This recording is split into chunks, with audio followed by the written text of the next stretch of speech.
Kota na Jodette wa Ikwan TV. Kota s'abonner na yo ya.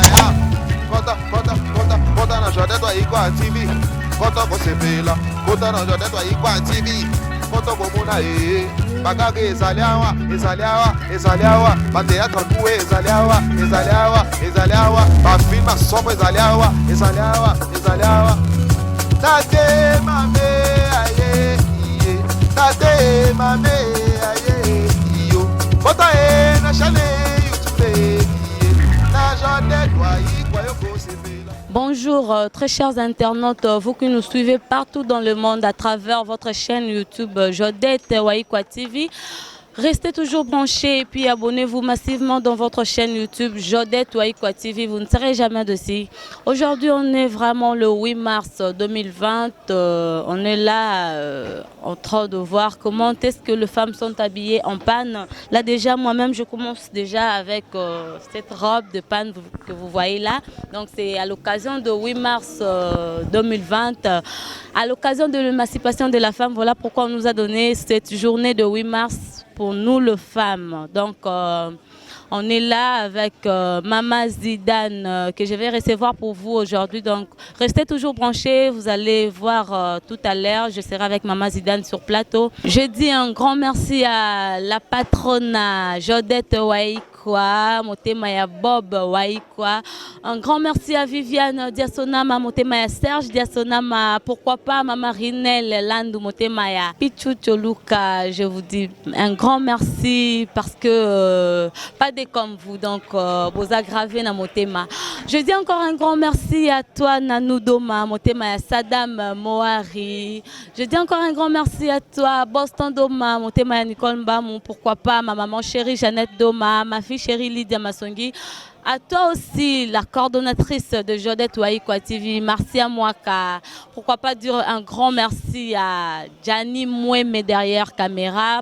Pourquoi pas un grand merci à toi, Laurent Louye et na montage. Donc, ceux qui ont été, moi, Bilili les Kaizate, donc, na lingi bino mingi. Kota na Jodette Waikwa TV.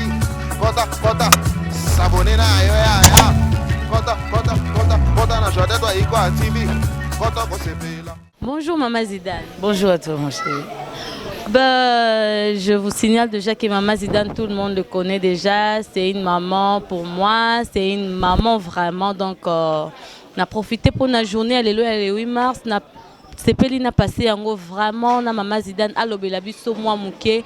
Que c'est que le 8 mars Maman Zidane? Le 8 mars c'est une journée dédiée à la femme dans le monde entier. Une journée spéciale pour la femme. Tout ce qui est émancipation de la femme. Tout ce qui est en gros, accorder biso, tout ce qui est parité. Pourquoi c'est moi les hommes? Pourtant on a tous la capacité. La capacité c'est au que tu es vrai. On a demandé, on nous a accordé une journée. Journée où ils allaient le 8. Donc voilà. Moi si ils allaient poutate. Peut-être dans le domaine, les Congolais, la culture, nous sommes trop liputa. Non, ce n'est pas seulement le pagne. Le pagne, ils sont encore extérieur. Si on a Ezali, Maman Zidane, merci beaucoup. Maman Zidane, il y a d'autres femmes qui ont évité qu'est-ce qu'est une femme. Moi, c'est tout à fait mon accord à créer, moi si. Mais non, pouvez-vous nous dire qu'est-ce qu'est vraiment une femme? Comment peux-tu décrire une femme? Femme, elle a un temple. Une femme, c'est une temple de Dieu. Moi, c'est Azali. Oh, Nzambe, Allah, ça, il m'a pas soutenu quand on n'est pas salé. Moi, si. Moi, ça va être mort à un fragile, à un temple, Nzambe. Donc, moi, ça va m'outer. Oh, yo, soka lobby, bah, tu faut bayoka. Alors, moi, si fois à la vertu, moi, si fois à la moutou, à la éducatrice. Moi, si faut pas à la moi, si kaka bazo monika, moi, si mon bazo valeur. Moi, ça a ta valeur. Azam ta valeur, et puis. Surtout talibien dans le monde entier tous à la boye dans ma cambo tous ça dans tout ça on y tout ça tout le kaka autonomisation de la femme donc tout le kaka autonomisation de la femme donc voilà réponse na copie sur moi. Merci beaucoup Maman Zidane. Maman Zidane, est-ce que le 8 mars, tellement qu'ils ont journée où ils ont dédié à la femme, ils ont journée où le col à moi si à une émancipation, bah après ça bango journée le 8 mars. Est-ce que journée wana ils ont normal moi si à la ta autrement que liputa, ou bien c'est normal mutunia soit moi si soit kola ta ndenge alingi akola ta liputa kola ta pantalon kola ta nini aussi longtemps ba bengi yango journée de la femme. C'est pas important, liputa non important, c'est la tête qui tourne. C'est la tête qui travaille, c'est la tête qui résonne. Et ça, c'est important, liputa. Liputa ou pas liputa, tout le monde là, tu peux m'appuyer, n'a pas quoi faire de bêtises. Ça, faut comprendre. Tout le monde peut me dire liputa, mais tout ça là. Tout ça, baba, si baba, ça va coordonner. Tout ça, baba, pilote. Tout ça, baba, ça va électricien, bazali, mécanicien, bazali, bazali. Donc voilà, ils ont liputa, ezani. Liputa, non, l'autre. Liputa, c'est l'autre. Voilà, t'as un bon, on est à la congolaise.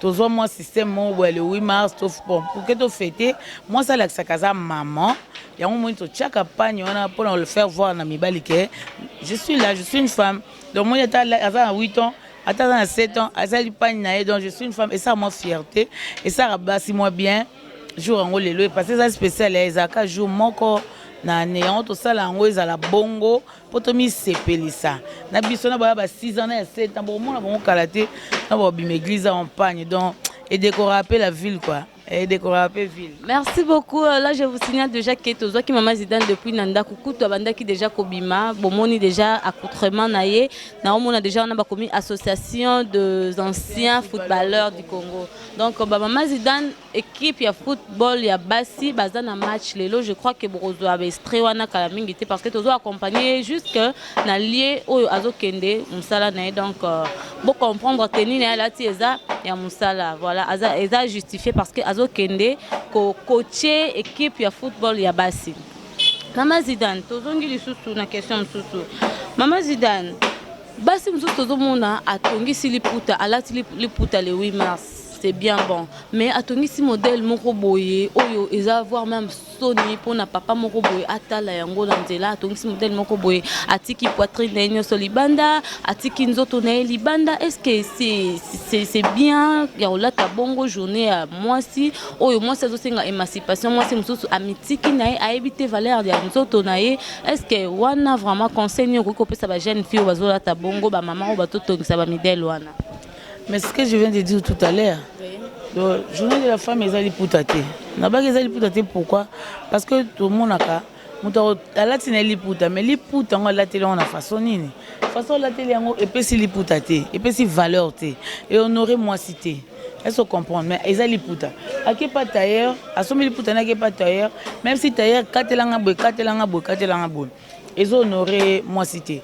Botokolo banini éducation on a il faut utaka na base hein na ndako tant moi nazo bima attends ba parents na moni ba comment na moi faiblesse moko mingi zo kenemi na pauvreté ya ba parents et puis ça faiblesse na et puis faiblesse na ba parents bana ba komi à la hauteur moni am sous parents za suna moi replacer devant moi na son parent ngelo bana moi na esimba te moi na ça komi likolo am sous sera bimi aye après si on quelque chose donc moi on a commis parents ba commis bana ba comment se soumettre na moi donc voilà ta latine et bon ta sale lo kalinga sala donc ils s'en fout pour bazan la moi ya replacer devant moi parce que c'est elle qui prend la charge à la maison.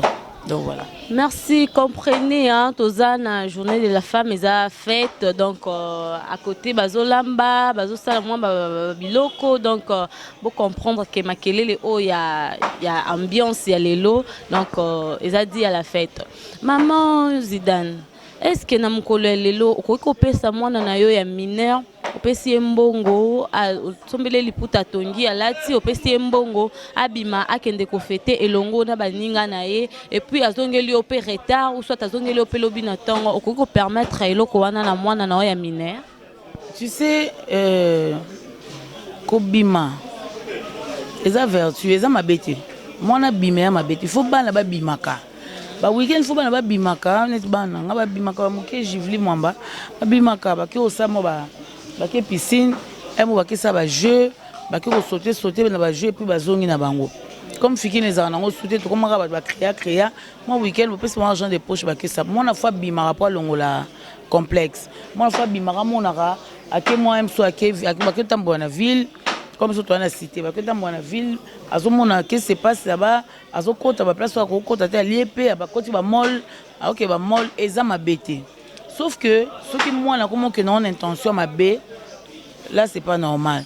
Yo peut ça mona te c'est au ça mona te que soit bongo que nous vagabonder non au peut sur lobby que ne ko tambola là dans journal lelo batambola en masse ba okanga ba photo ba miki ba sa mo ba folie na bango ezaka na tout le monde na ba Noël ba ba sa mo ba folie na bango mo boye baki en baroque en masse baki ba kangi photo baki ba meli ba jus baki kuna ba lié baki kuna boye société na biso et marche à bon tout fonctionne à bon sauf que moi na déjà ce qu'il faut serrer ni moi na kota la koyeba mwana azotambwa na banani mwana azoliana nani azotambwa surtout na école faut que ba so mwana zoni kofungola kaya mwana okoyeba mwana zo za na banani azo fréquentation mwana faut ebango c'est par là au comprendre que mwana ngandeka keboy aokenzi ya mabe par là oyeba ke oh mwana ngata ba bimi na bango bake ko sakana bo mwana okoyipe okangaka mwana te ka bima te okangaka ezaka pe bongo te mwana fo bima po soko kangie mingi mukola ko bima akotungi so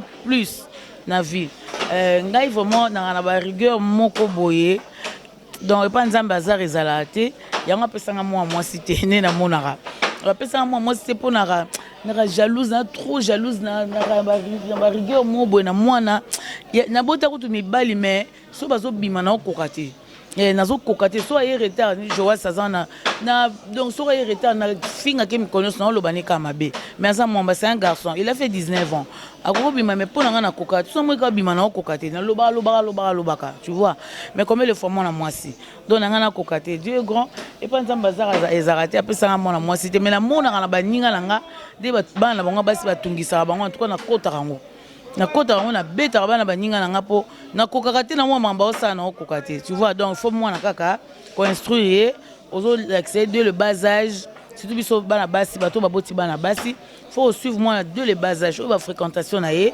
baninga ni ko fréquenter a okene nini par là peut-être que rose à la moins malgré kota ni na puberté mais et rose un peu limité donc moi na soit coli trop boy na vagabondage mon temps pas comme un âge mo boy a otungiso makasi vraiment otungiso makasi et ça passe donc c'est un peu ça. Merci beaucoup, Maman Zidane. Maman Zidane, la patronne de Maman Keila Jodette Waikwa a tout une question pour l'obi. Tout n'est Maman Zidane, une fille à qui se comporter n'engeni dès le bas âge ti azoko la qui se comporter n'engeni habillement na koko za n'engeni au boti moi na mo boya moi si au mesani si ko la ti sai ba biloko mo boya bandambu ya mikuse ti azoko la na comportement wana. Est-ce que c'est bien à continuer na ngwa tambula na blamba ya mike wana libanda à koba na comportement wana ya babloka mikie eza malamu to eza mabe makasi mwana na oso boti mwana wa mwasi il faut déjà ko landela mwana de le bas âge déjà ba une année 2 ans yeba bilo nyozo la tsa mwana tant yo pese guwana mwana na tikali na guwana batikala carrément batikala na guwana et puis pour laksa bana lo sambo mwana bakenda bekodim abasala ngoza pambate eza ko instruire mbana mwana tonga ke na église à Messani et comme il faut que na église il faut la tenir mon descente et asa mwana mukie mo pour rocha na oye to boite eza na mabete mais pas trop eza te que ça bien na ye et comme tu vois bana msoa na caprice na ndako so la tiela mbo boy alingi o la tie o boy alingi avant que mwana bana ko boya il faut au messense déjà o ya bien wana pour que tant abandondima andima o ya bien wana soko messense ba o wana ya fatika kanzoto libanda faza moko ngola tie robe a lingati a boya na ye donc bana ba koma na caprice non je veux pas ça je veux ça ah non maman pas ça moi ça so pour boy pe a la tapeta bandolela faut que tout le monde même na bana mibali pe ba sala yango baboya bilamba comme ils font na bana basi alors bandeko baboti bana basi bazalaka vraiment vigilant parce que moi non moi ce soir comme tungisa yo je te dis ah et ça vraiment et ça troublé moi non moi so motala so boti obokolier peut-être même so bokolier na pas si mais instruire et na bana mso boko mi na pas si mais bakeli na droit chemin miso pena bakoli pena na nyonso ezalaki quoi d'autant azolamuka déjà il est servi musu bazo ochele même na mbetu na avant la muka tout tout na mokili mais à déranger famille tu vois non à déranger chef famille mal à l'aise donc eza babilo moboé il faut que deux le bas âge sont moi na zo botama faut surtout vraiment bana basi il faut kolandela il faut vraiment kolandela bana deux le bas âge so ndo landela na âge mo puis maman bazaka atiki bana papa atiki bana pas coco atiki bana pas boye ça fait mal mais il y a bon exemple circonstances ni atiki mona bongo atiki moi mais c'est pas du tout mais c'est pas du tout bien pour la bana bas c'est ça bien mérité bana na mi ba dérapaka donc ba dérapage ni ça na bana na vu azai peut-être na suivité akobi mane alinga kozonga ndenga lingi azam to lo bana été et surtout que moi ça za camarade ya maman na ye. Oui, et puis ba maman to se ngana ba maman boy. Il faut oser confidente ya moi non moi. Ngakutu ngana ba mi bali. Mais baza ba confident nga. Moi nga ya liboso baza ba confident tant a eu problème. Ah c'était moi ça pas tout. Wa joueur, moi na bossa joueur Malolo Arnaud psychozali azobeta na bazano na Lubumbashi. Bonne chance à toi mon fils. Donc tant a senti moi si bon boy. Mutali bosso ya webisa zainga yeve dans un problème au fond ya webisa quel problème ayi singa la bo là c'est sois calme na calmer parce que ça qui agité na calmer landeli situation tout normal est-ce qu'on comprend donc moi on nous face à confident na yo moi on nous face à soit un problème tout petit bon malade tout petit bon malade to kolina bana biso ba comme camarade na biso bas ba camarade na biso moi on a un problème si tout bana basi vraiment na regrettation na zaina moi si vraiment mère ami na ngana monde ngeza moi na ngana moi si vraiment mais heureusement bande ko nanga bana bana basi bana basi bana ba zui na ngana bana wana na zana ngana bana wana donc voilà pour il faut obisa maman dans un problème comme la période maman na yo kaboy je me sens pas bien. Je me sens ceci, je me sens cela. Maman, j'ai un problème avec un garçon comme ça. J'ai un problème, il faut l'oba. Allez, maman nous orienter. Ce qui peut garçon moi déranger, Nanzelo, c'est sûr que moi, aux camarades, ce que maman un tel a dérangé, Kinga, Moutou a dérangé. Même si à Bombi, on remarque moi en abatique. On remarque moi en abatique, il faut la maman comprenne. On remarque moi en abatique, il faut la maman attentionner pour yeba. Au moins, la maman, il faut zonga, apangsa sous ma colo. Abongsa makolo, abongsa atia poudre. Peut-être pour aller chez moi un pain, il faut zonga nandako asala soubo au remarquer que il y a quelque chose qui ne va pas. Tant qu'on relobane ya seki, akope oyebisa. Akope oyebisa te mais au remarquer na bati tant on tourne ye, so il vocabulaire langage bien oyebisa. Ah maman laisse moi bobo ayebisa mon garçon mon bobo. O c'était tala garçon landé là bien. So aza beauté laisse tomber. Au moins que ce orientera moi c'est difficile moi na yo akena mabe parce que orientaka ye o l'accès ba période ozo calculer ba période o l'accès ba prévention o penser ba prévention ndeni akoko sala au moins que moi na yo bokende très bien. Maman Zidane, s'il faut moi na ya moi si aya ko présenter au mutu to aya ko la kiso ke mutu boye aza prétendant nanga mutu boye azo déranger nga il faut dans la paix près na ba âge ni 24-25 ans. Aussi longtemps tout le monde a déjà des jeunes filles à 23 ans, 24, 25 ans déjà bazobala, mariage les kamikolo et surtout na jeunes filles de 23 à 25 ans déjà bazobala. Ceux qui déjà dans 24, 25 ans déjà pour moi na ayo l'axo prétendant na s'il faut abala faut za na âge ni. J'ai dit 24-25 ans. 24-25 ans pour aya ko la kisayo to pour abala. Kisanga tout comme bala il faut na mona mbala ngoti soka yeko la kisanga fonga mona vivre parce que nga mona sale vie na yebi tanga oloba na oyebelo onya oloba tanga so pas amen na oyebelo onya zo sala est-ce que tu comprends il faut na yeba mona nga zo ke wapi faut pas na tika mona nga yemo ko débrouiller yemo ko luka yeba mbala nga za ndenini yemo ko luka découvrir o pesa mona musa makasi tanga sola kana mona no o fungola ka déjà mutu. Donc c'est déjà mes balles bazarabo, mes balles baralokuta, mes balles bakosarabo, mes balles bakenarabo. Voilà ok non déni. Maman il m'a dit c'est muso ko bon intimité bomba na ye. L'intimité quand même bomba les aye mais sans so dévoiler moi mususu okwa koyeba. Par après au benga aye, bo soli na mutu tant bo sola na mobali wana, o comprendre mobali wana azoloba nini pe azana posa nini. Ana posa la personne ou bien azana posa libala ou bien azana posa tu vas comprendre. Même chose en Zambie, attention comprendre te pour poser moi si. Akoya kosi pe yo. Mais oyeba toujours. Et oyeba nani nazo pesa moi nanga, nazo pesa moi nanga à cause de la famille pauvre, peu importe. Ya pomti. Mutu ça dans famille pauvre mais moi à rendre moi une heureuse vie na mbimba. Musu pas na famille riche à moi na mutu donc comme pas possible. Tu comprends donc pauvreté na vertus et l'eau monte. Et l'eau monte, voilà. Ouais, comme Coco Manasuka, vraiment, il y a une émission avec Maman Zidane. Une avant-dernière question. Maman Zidane, s'il faut mettre une panne le 8 mars, il faut qu'au-delà de l'Iputa, n'importe quel Iputa, ou bien il faut seulement mettre l'Iputa au commis le 8 mars 2020.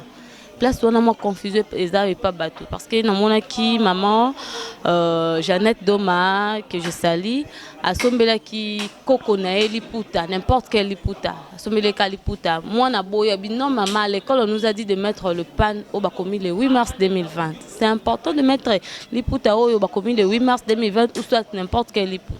On est à l'école comme exagéré. Moi, à l'école, comme exagéré. Au moins, tu vas rentrer, tu sais, ça rebelle. On doit avoir un moyen à t'interrompre, on doit avoir un moyen à normal, mais moi, l'essentiel, la table blanche, à qui classe. Mais l'école, comment on doit exiger, il faut se tenir dans l'école. On a pris na bango c'est 2 fois plus place tout ça, na place ordinaire. Est-ce qu'on comprend? C'est déjà de trop.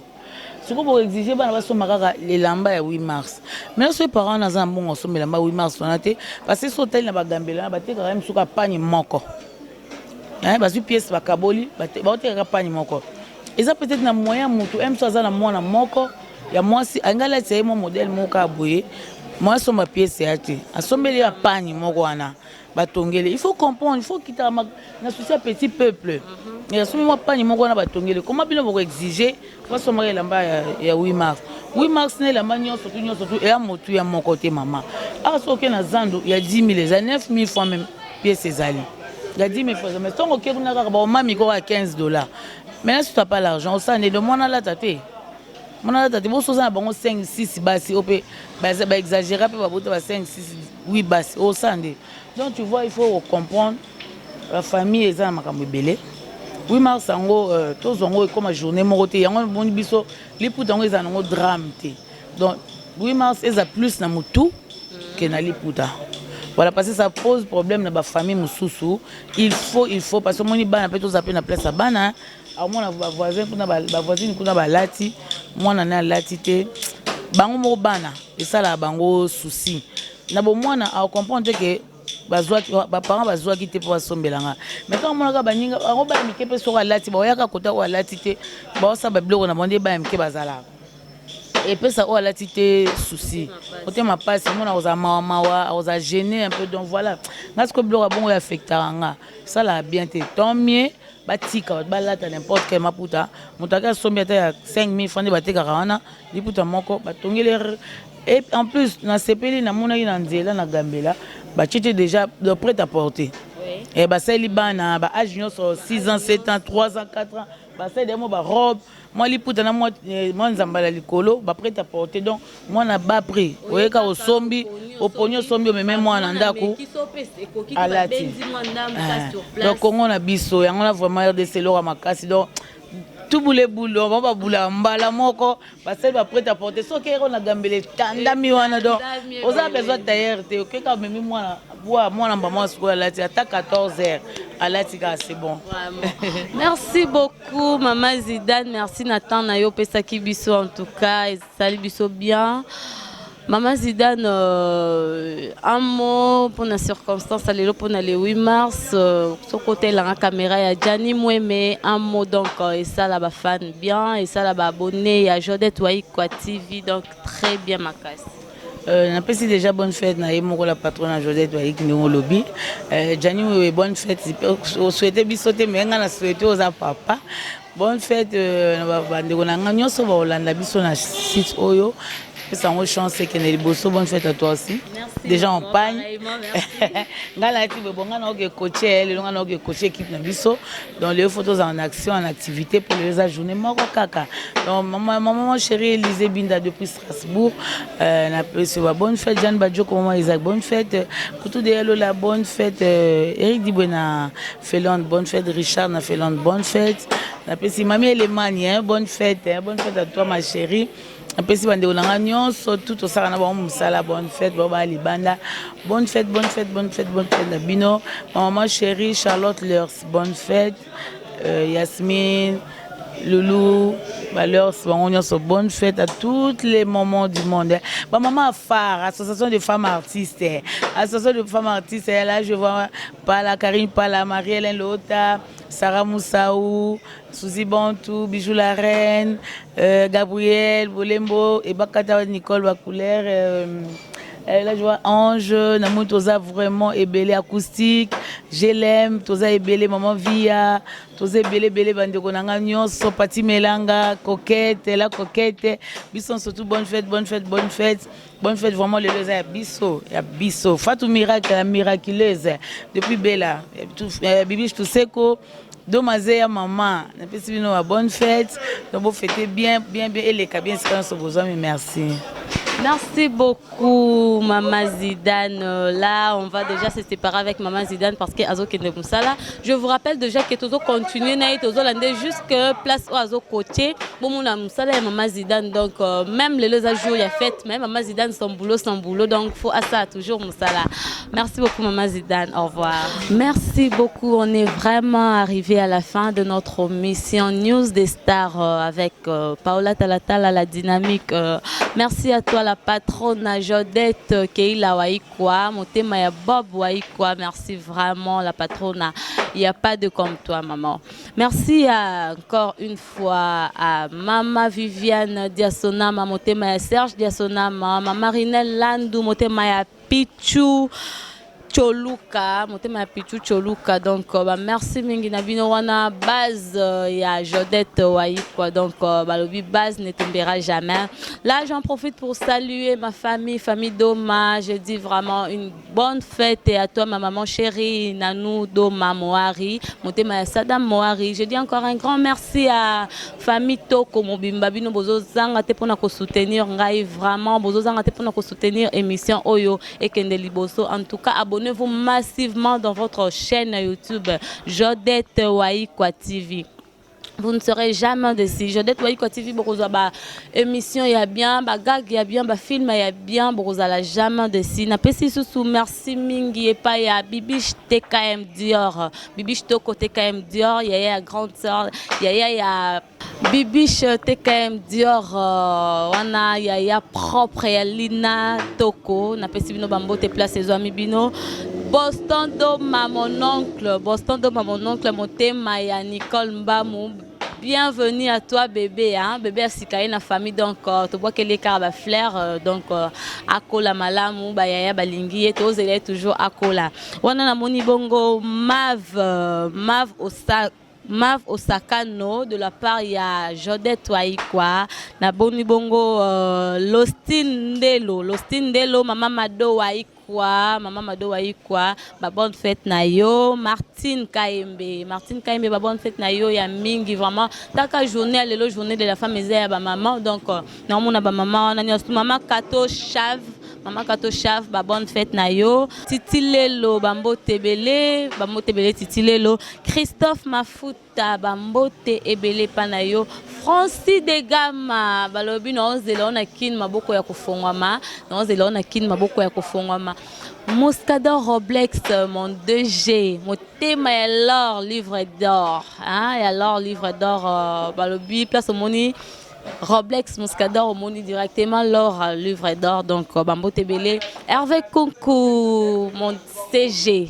Hervé Coucou mon CG yo yebi bambo tebele Motema ya Iget Sala donc na pesi no bambo tebele place les amis bino na moni bongo Rinel Landou Motema ya Pichu Choluka na pesi no bambo tebele donc boza gravé na Motema nanga donc na lingi bino mingi koleka la patronne tout ça quand tu yokana kité maman donc pas de comme toi maman en tout cas nzambe apambola yo abaksa ya ebele ndakuno ekaukate maboko na yo ekaukate parce que balobi liboko o epesaka yango wana epambwa maka donc papa Bob Waikwa donc nzambe abaksa ya ebele na ndakuna bino. Merci beaucoup tokutani bongo na prochaine émission. Bye.